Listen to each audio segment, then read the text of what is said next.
And that's why, for the sake of our children and our economy and America's future, we're going to have to do a better job educating every single one of our sons and daughters.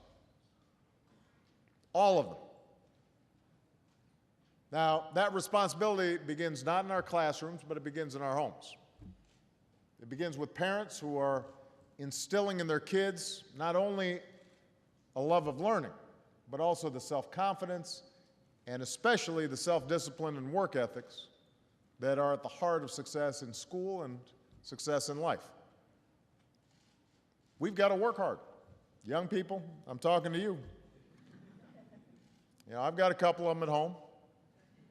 And the truth is the world's going to be more competitive, and nobody's going to just give success to you. You're going to have to earn it. That means you've got to apply yourself. So that you're going to learn at home, first and foremost. But that's not where the responsibility ends. All of us have a responsibility, not just as parents, but as citizens, for giving our kids the best possible education.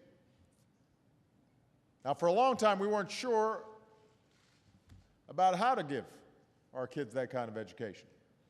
There were a lot of arguments for a lot of years. Some people thought if you just put more money into education, that would solve the problem. And then the other side thought money doesn't matter.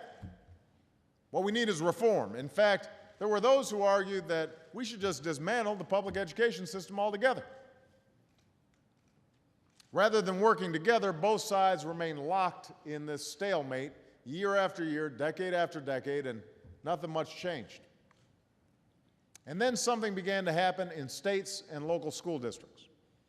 Instead of getting caught up in these old, stale debates, people began to agree that, you know what, we need both more money and more reform. We need more resources for the schools, but we've got to reorganize how our schools are doing business in order to assure success for our young people.